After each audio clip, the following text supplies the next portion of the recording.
Hey guys, I was just wondering how to start this video, but Rachel is one of those people you may have seen and heard in previous podcasts, previous trainings we've hosted. And it's been what, 4 years maybe since we met in Screw the 9 to 5? I think it's actually like 4 to 5 years. That's kind of crazy. We met 5 or 6 years ago when we first met. Yeah. Wow. Yeah. And I remember before I knew anything about anything online, I joined this group called Screw the 9 to 5. And at the time, it was like a membership site, and they partnered Rachel and I up as accountability buddies. And we were both just like, oh, I want to make money online. It was so cute back then. But then in the 2 years after meeting Rachel, she has become a powerhouse in the social media sphere. Been most recently really well known for being a TikTok expert. She's also the founder of SMU, Social Media United, right? That's okay, cool. beautiful. She changed the name. Social Media United, where her goal is really to empower social media managers to be able to take control of their life and earn a living outside of a 9 to 5 and really grow a business. So there's so many synergies with what her business model is, what my business model is. But this, I guess, interview, conversation, whatever today is like TikTok right now is such a hot topic. Our clients, our members are constantly asking like, Khierstyn, like, is TikTok something I should be on? And I don't know anything about TikTok. So I was like, who do I know that we can have a real conversation about TikTok and how to use it to not only go viral, but actually create a tangible company online with it. And so that's really what Rachel and I are going to be talking about today. So I can't wait to get all your questions answered, whatever, because I have like a ton of my own, but I'm going to let Rachel talk for a little bit. So is there anything I missed in the introduction? Not really. I'm a mom. I have 3 kids. Yeah. That's kind of crazy. I'll be honest, especially this year, it's kind of crazy. I feel like there's always someone like knocking on my door throughout the day, and it's just been an insane year. And so, yeah, I don't think you really missed anything. Awesome. I mean, there's so much, but I do want to be conscious of your time and stuff like that. So today we're off book with questions. Cause I know for me, when I first opened TikTok, it looked like a bunch of people dancing. Yes. I was like, how, but then Gary Vaynerchuk was getting onto it. A couple of huge influencers and early adopters are getting on the platform. And still to this day, I don't understand it. But I was perusing Facebook groups yesterday, and there's an article that came out on The Hustle about how a small peanut butter company went viral on TikTok and just exploded to 500K a month by just a few key things. And so first things first, like TikTok, to you watching this, you may be like, oh, that looks like a really stupid dancing platform, but actually there's so much more to it that if used properly, it could really be a really awesome platform for traffic, for audience engagement, stuff like that. So we're going to demystify a couple of your assumptions that you made about TikTok today. So I'm excited about that. Oh my gosh. Yeah. So let's do it. So, okay, Rachel, why TikTok? Like, can you tell me how you got started on the platform and then whatever? For sure. Yeah. And where it is today. So I got started on TikTok about 2 years ago. One of my friends, Annie Grace, she is like the best-selling author of This Naked Mind, which is all about like sobriety and a no alcohol life. But she's like, Rachel, you've got to get on this platform TikTok. Like, seems like it's your personality. I'm a pretty goofy person. Like, I like to be really silly. And for a long time, I felt like I was hiding that in business, like hiding the fact that I'm silly and goofy, and I don't mind being not unprofessional, but having fun while I'm doing business, And so she's like, you've got to get on this platform. And at first I was like, I saw the same thing as you, Khierstyn. I was like, there's all this dancing and lip syncing, and I don't see how this would work. But at the same time, I was like, you know what? I'm just going to try and just see what happens. And so I started building on this platform, and I was mostly doing lip syncing and dancing because that's all I saw the platform being used for. And within a couple of months, it was cringy. It's a very cringy start. You can still see my original videos on TikTok, and it's like, well, that's pretty embarrassing, but that's okay. I started creating, and then one of my videos went viral with only I think I had like 60 followers on the platform. And over like the course of a week, it reached 9,000 views. And I was like, wow, oh wow, this is not true viral, but viral for this platform for me. And then a couple weeks later, I put up a video that was intended to reach people over the age of 30, and it reached 50 to 60,000 views over the course of just a couple weeks. And I was like, okay, there's something here. Like, and throughout the course of those 2 videos, I reached like 7,000 followers. I was like, this is a lot of growth. I spent years on Instagram and didn't see this kind of growth like I'm seeing here. And then it got really crazy as I continued to create content. It was about October of 2019 that I put out my first business related piece of content. And it was a call to action. I did actually from, if you guys are all familiar with like digital marketer, Ryan Dice and Roland Frazier asked me to speak at their event War Room, and I spoke and I did a TikTok live on stage. And throughout the course of that TikTok, I generated 260 leads for a webinar. And I was like, whoa, this is different. This is insanely powerful. I remember the days where like, if you added a couple hundred people to your list, you might have just 10x your list, you know, like I remember our combos when we were like, I had 50 people on my list, you know? Oh my gosh.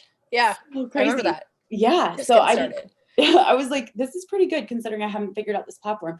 And so we can like fast forward a couple steps, but I started putting out more business related content, more telling my story, also having fun. You don't just have to dance on TikTok, but I was like, what if I do a silly dance and I overlay information over the top of it? And people are like, who is this like legally blonde girl having fun while teaching business stuff?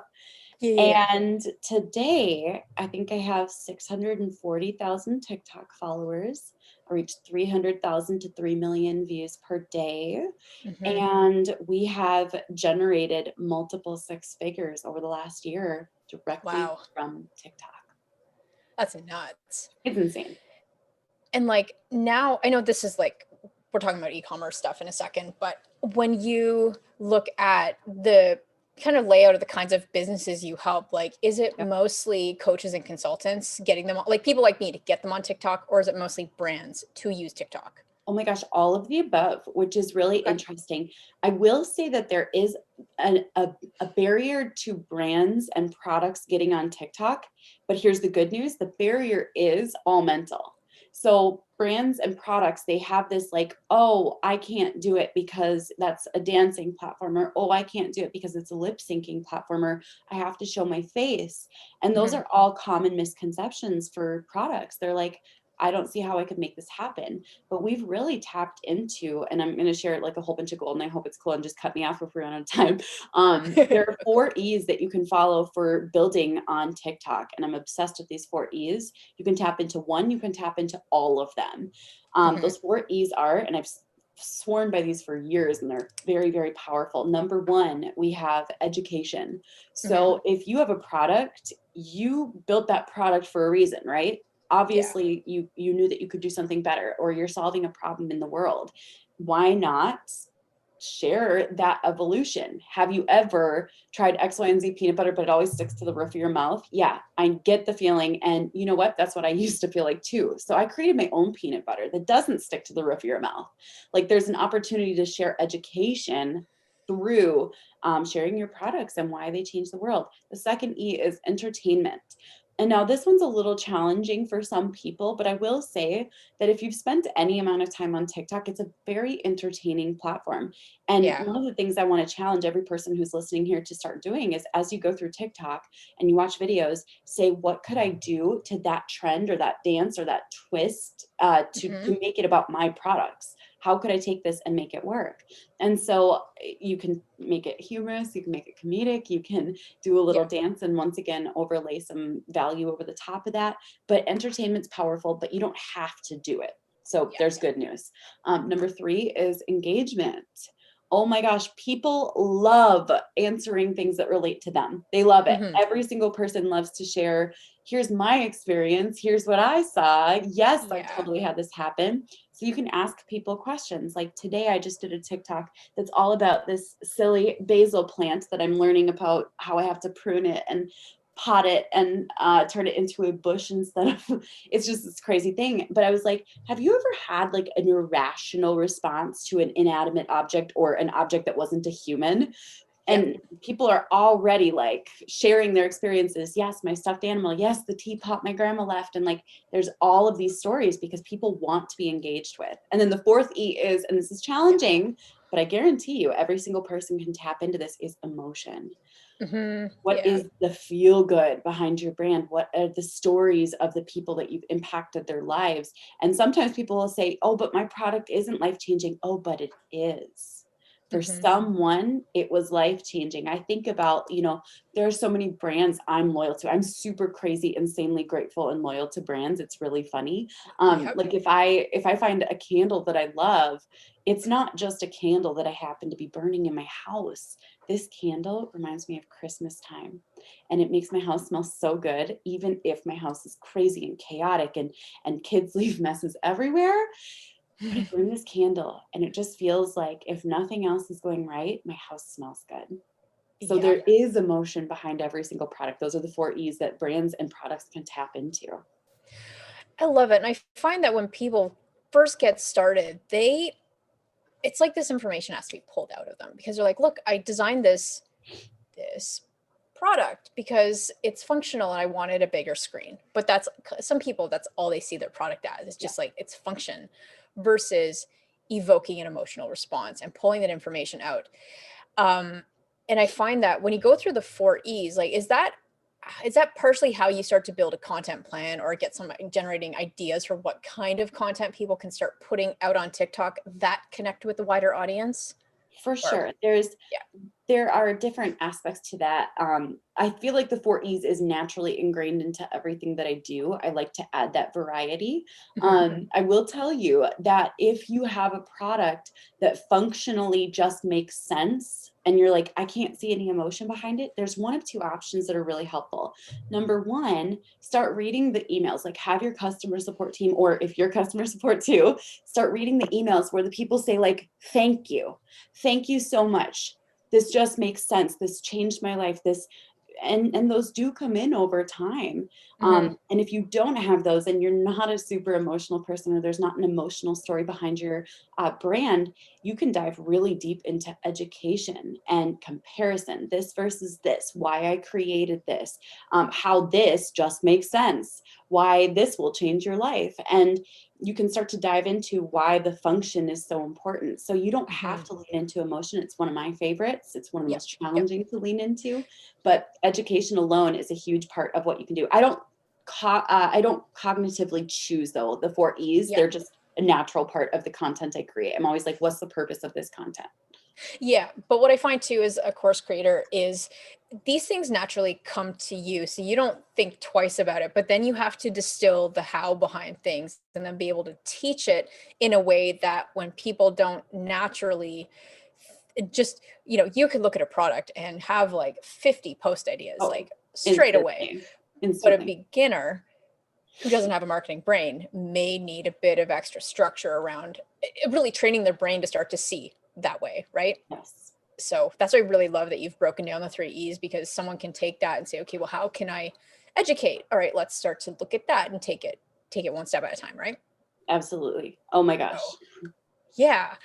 So, okay, let's talk about the power of TikTok. So do you have, is there a case study or an example that you love referring to in e-commerce about how a brand used TikTok to get a certain result?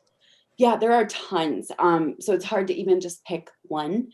But we're going to focus on one because I feel like this is such a great example for anyone who feels like, well, I don't feel like I'm cool enough, cute enough, young enough, dancy enough, right? So I want to share with you guys the story of Elementally. Elementally is run by Jamie, and Jamie is a part of, do you know Jamie?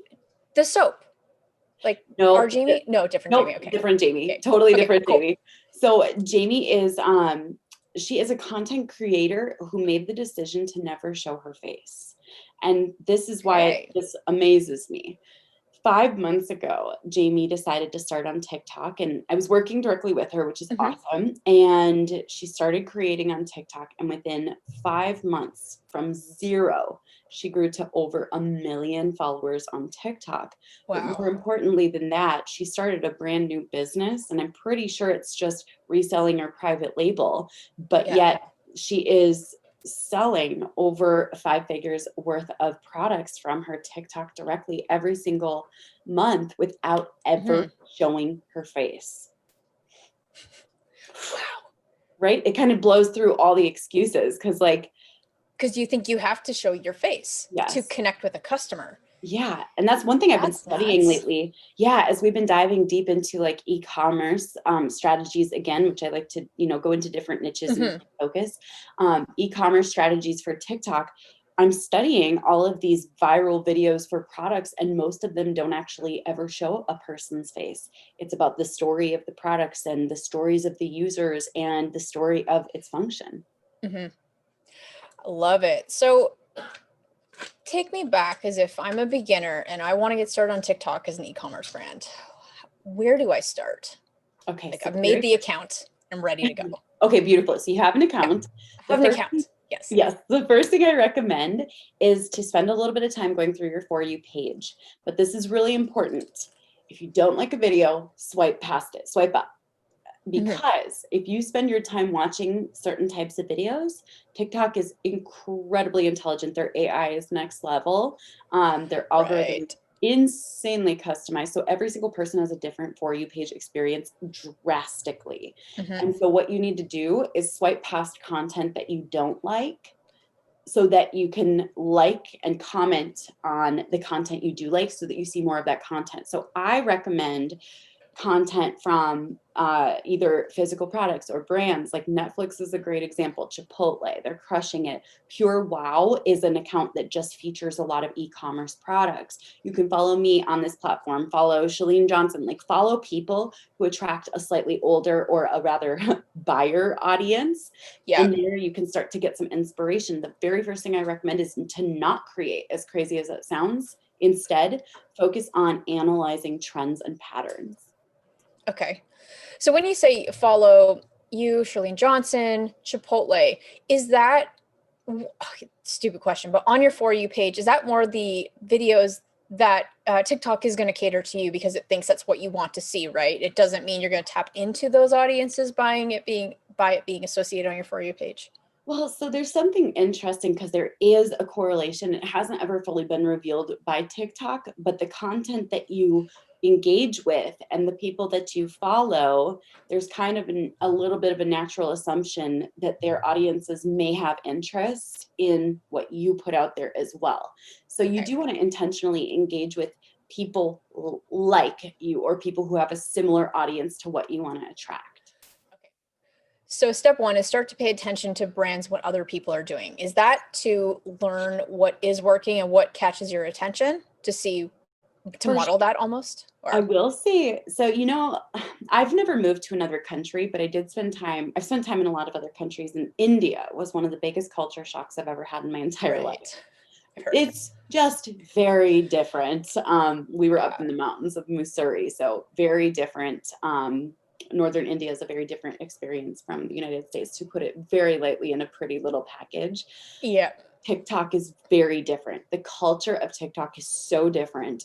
In fact, there's kind of this funny joke that Instagram influencers hop on TikTok and think I've got this. And they just post videos of how cool they look, and they bomb because it's different. It's not the same culture. So you want to first and foremost, immerse yourself into the culture of TikTok. In that culture, right? Oh yeah. So the culture of TikTok is very different, even from the culture of Instagram Reels. They have two very different cultures. So spend some time understanding, not only are there different sections of TikTok, there's witch TikTok and there's life hack TikTok, and there are the alts, a lot of different alts. There's straight TikTok, LGBTQ TikTok. There's so many different aspects. It's not just based on demographics either. Right. There's preferences and all these cool things. It's amazing. And so I recommend immersing yourself, but also recognize that not everything you see on TikTok should be taken for face value. It's not as literal of a platform. For example, if someone posts something on Instagram, it's very literal. On TikTok, it could be a joke. It could be a joke with 7 layers. If someone has a joke that they're struggling in their marriage and people are commenting, LOL, I feel this so hard, it's actually a representation of relationships. It's not actually what they're going through in their relationship necessarily. So there's layers to this platform. That's yeah. Okay, cool. So step 1, understand the platform and the country you're getting into, really. So, and once you think you have a good handle on it, I know like anything, it's going to be trial and error and sticking with it until you find what's starting to work with your audience, right? Sure. What is the next step before posting? You think you got a bit of a handle on the culture. What is next? Make sure that you can clearly identify what the purpose of a post is. If you look at a piece of content or you're thinking of creating a piece of content and you're like, I just want to sell more of my stuff, that's going to be felt on TikTok. I can just promise you. So many e-commerce companies and products have failed on TikTok, not because not because they messed up or anything. It was more just they weren't seen because that intention was inauthentic. Right. So ask yourself, how am I making TikTok a better place? How am I connecting with my audience here? What is the purpose of this piece of content? Like I said, if it's just to sell more products, maybe sit that one in your dress for a little bit and think about it and see, the culture of Instagram or TikTok a little bit more before you post that. So what I recommend is go ahead and pick one of the 4 E's. Education is a very easy place to start, and you can create a piece of content. Now, in the beginning, I'm going to share a piece of advice that will help that is not universal. If you create a piece of content that is longer than 15 seconds and it doesn't perform, it's going to be buried very, very deep. So start with sub 15-second trends or content ideas, because then you'll know more quickly and be able to create more quickly and be able to see the analytics a lot faster. So 8 to 12 seconds is a good range. Up to 15 seconds in the beginning is going to help you. On Instagram stories, you'll see people that do, I think the cutoff's like 15 or 30 seconds, but they'll just do a very long story that's broken into 15, 30-second pieces. With TikTok, is the content itself, I guess, are you just saying like focus on just sub 15 first before layering on like a longer reel? Or I understand. So I recommend starting sub 15 for several different reasons. Number one, this platform's going to feel really foreign. It's different. The user, there's a little bit of a learning curve with TikTok, if I'm being totally honest. It doesn't feel natural. You can tell it wasn't created in the United States because it does feel different. So what I recommend is getting used to creating content, being able to push out content quickly versus spending 60 seconds on a piece of content that maybe people won't see. I see a lot of people investing time and money into creating long content when their 15-second content hadn't started performing yet. So start there. Gotcha. You can have a faster bounce back. I like that. And then I know when you first got started, I feel like you were doing a TikTok. It was either 3 times a day or every 3 days. What do you say about frequency of posting?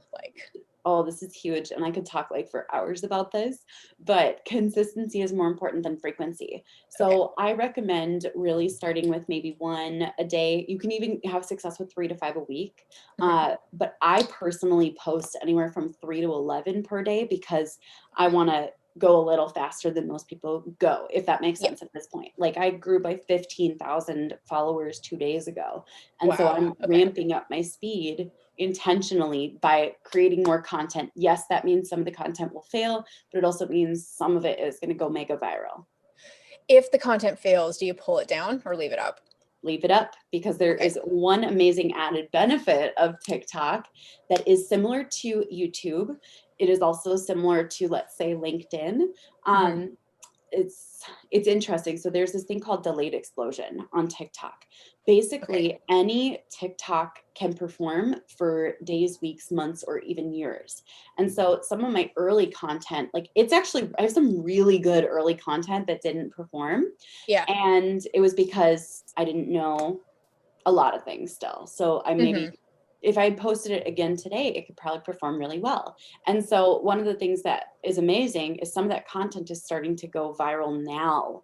So even months or years later, content is tested by TikTok and pushed out on this For You page. So don't ever delete content unless it's creating a controversy that you can't quite handle. And even then, still don't delete it, just make it private. Gotcha. Okay. That makes sense. As a business owner, I'm thinking like, man, if I went to post 11 TikToks a day, that would consume my day. Are these things that you plan and record in advance, or are you literally doing this live? Most of the time I'm doing it live. To create and record and post 3 TikToks, it might take me 15, 20 minutes.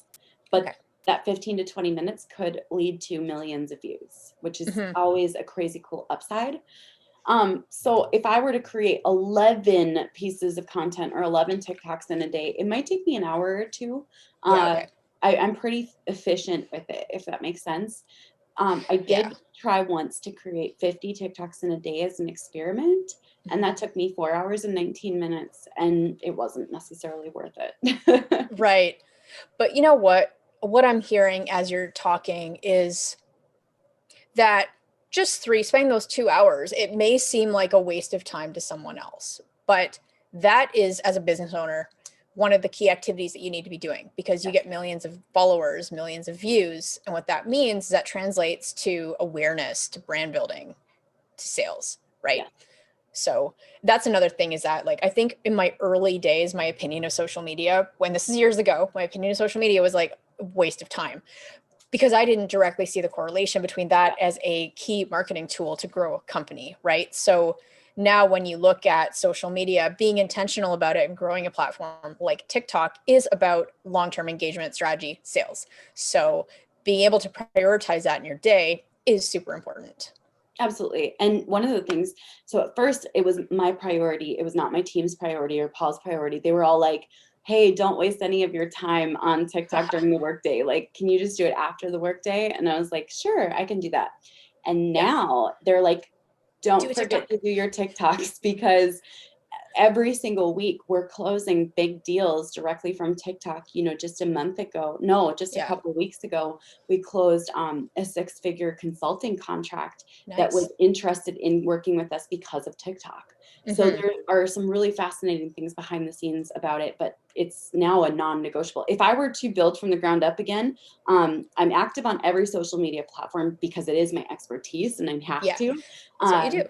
Yes, I think it's good to know my craft, if that makes sense. But I would focus on TikTok, YouTube, Facebook group 1 instead of 17, and email list. And that's where I would focus. Yeah, I love that. So what do we have? One other common question I get about TikToks and a rising trend that I'm seeing is influencers. So brands starting to use TikTok influencers as a way to drive more awareness. What are your views on using influencers? Is that a good use of time, etc., with TikTok? Ooh, so not all influencers are created equal. It's interesting because I don't use influencers in any of my marketing strategy for others, but I have been an influencer that has worked with the same companies through multiple engagements, because we've had huge success and we've learned where our influence lies. So some influencers are going to be worth it. And one of the things to keep in mind is that if you're trying to spend all of your money on one influencer and you're like, it has to work, that is not a good fit and not a good time. So one of the best approaches I've seen is I mostly work with business companies. I don't do well with lifestyle brands. Like no one cares what I do in my lifestyle. They want to know like, what's your favorite software? What's your favorite tool? And so I worked with a lot of software companies this year, and they would hire 10 influencers and then they would watch and see who had the biggest spike. So instead of hiring, one person for 30,000, they would hire 10 people for 3,500 to 6,500, even though that doesn't equal out, but they would hire 10 people and then they'd see where they got the greatest return and then go and immediately sign up for another engagement with that influencer and drop the rest. Makes sense, because you are testing the audience of that influencer to see if they resonate with your brand. Yep. Right. So exactly. And so I will say that a lot of times when people say like influencer marketing doesn't work, you're absolutely right. It cannot work very well. Like I've had a lot of brands that I've been an influencer for, and I was like, I'm never going to take on this type of brand again because my audience did not react well to it. I know exactly where my sweet spot is. I know where my influence is. But I recommend not going like blindly into influencer as a marketing strategy, because you can spend a lot of money and see no returns. And you really want to focus on the people who have built consistent audiences who really respect that person. Oftentimes, they're not necessarily so much an influencer as they are someone who's built a platform that happens to also be highly influential. That makes sense. I want to go back to something you said earlier about pitching. And if you go in with a post intended to pitch your product, maybe hold that off. What is I've heard like of the 80-20 rule on other platforms where you want to give 80% value, 20% pitching. So when it comes to pitching on TikTok, are the rules different, and how often would you recommend doing a direct call to action for buying your product or signing up for a wait list or something like that? Ooh, so I do a lot more call to actions than most people, like shockingly a lot more. And that people would be like, wait, for real? Yes. So one thing that we did, and this is huge, is we created a value bridge in our business. And a value bridge is freebies. And so we have, oh my gosh, I should pull up. I think I've got it pulled up right now. We have currently, this is so insane, 27 active lead magnets. And we have another 20 that are just waiting up to be finished, which is so crazy. And the reason for that is because it is so easy to lead people to the next step, lead them to a free, more value. And by changing that to our approach, like let's always bridge everything with value. Let's get them on our email list and sell to them later. We pitch a lot. We pitch at least once a day across everything. I love that. Yes. But the difference is that how I'm seeing, and I'd love your opinion on this, is like, okay, if I'm an e-commerce brand, a pitch is like, go buy my stuff. Versus if I am designing a planner that gets you more peace in your life, I could be using my TikTok profile to give you actionable ways to get peace in your life and say, hey, if you want my top 3 tips, go to this website, download this free guide. And like, that's more, it is a pitch, but it's a value driven pitch, right? It's not like buy my stuff. It's more, you want more of this, go here. Yes. And I love that you made that differentiation. They're both pitches. They're both calls to action, but one is coming from a place of, I need you to buy from me. And the other is, if you need this end result in your life, feel free to go over here, but I don't need you. I'm here to serve you. Like there's a difference. I think it all comes down to the intention behind the post, for sure.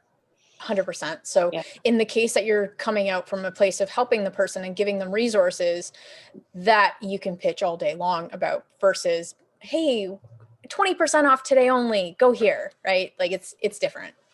Yes, absolutely. Without a doubt. I love that. So I'm going to wrap up with, I guess, 2 last questions. The first one, is there anything I should have asked you that I haven't? Ooh. How about asking about like little things that make a big difference on TikTok that don't cost like money or don't take that much extra time? That's a really great question. Yes. Okay. So let's do that. Yes, I'm super passionate about this because there are little things you can do that make a huge difference. And I do this with all of my social media. So number 1, for example, my nails right now are Barbie nails on purpose because this draws engagement. I sometimes do rainbow nails. I sometimes do pure sparkly nails. My bookshelf is rainbow sorted. And this, I almost never, you can actually see it a little better if I pull this up. You almost never see one of my pieces of content without someone commenting on that. So that's a conversation piece. Add conversation pieces into your videos. For example, you can get a cool sweater, or wear an old t-shirt that has a funny saying on it. Like, there's some really funny things that you can do to add conversation pieces in. Another thing is lighting really matters for TikTok. Yeah. So if you're taking videos, and a lot of people do this, and I've been tempted to do this, and I always regret when I do. A lot of people will take videos like sitting in bed when the lighting is at its worst. You have to have intentional lighting, or else your videos just are not as likely to perform. So I use, like, you know, like the cheap floor lamps from like Target and Walmart and stuff. Yes. I use those cheap floor lamps. I have 2 of them in here. And then I use LED daylight bulbs so that my lighting is always bright and always looks intentional. I like that. Yeah, because it's like one of the first things I said to you is like, it's so nice and bright. Yes. I'm still working on my lighting here, but you know, it does take time. Yes. Yeah, no, but that's great. Because I do see that used by a couple of YouTubers where people are commenting on certain cool, quirky things like that in the video, right? So it's not all business. It's something else. So, okay. And another thing is, like, you are the TikTok expert. You have resources and materials of how people can get started on TikTok. So where's a good place to start if someone's like, look, I just want to dive in and see if TikTok is right for a brand? Oh my gosh. So the best place to start is going to be inside of my free Facebook group, because that's where I drop all of the resources throughout the week. Little tips I drop in almost 5 times a week with value for free. So that is TOK with Rachel.com. And you can enter your email there, and we will send you the TikTok starter pack, all for free, 100%. Did you get Rachel.com? No, I'm still not yet. Okay. Oh, okay. They won't even talk price with me. And I'm like, I want it so bad. You just spell your name really weird and then get it. That's what I did. Do you have your name? I do. The website, we're getting a brand new website. Can't wait. In about 3 weeks. Yeah, Khierstyn.com. Amazing. Yeah, we're doing a massive brand upgrade in the next 3 weeks. So I'm very excited to reveal that. But not topic for today. Rachel, this has been awesome. So I'll be sure to drop a link to that Facebook group below the video if you're watching on YouTube. And if not, go to Facebook at talkwithrachel.com. So TOK. Beautiful. TOK with Rachel.com. Great. All right. Well, this has been awesome. So thanks so much for your time today. Oh my gosh. Thank you. This has been a blast. Yay. Awesome. Hey guys, thanks for tuning in. Be sure to show Rachel some love in the comments. We do release regular content like this, whether it is an interview or if it's me rambling on for 10 minutes about a question that you guys have submitted about e-commerce, product launches, and Kickstarter strategy. And we release regular content. So if you don't want to miss the next episode that's coming out, be sure to hit subscribe just below this video, just right down there, as well as give this video a big thumbs up. We'll see you next time. Thanks for watching.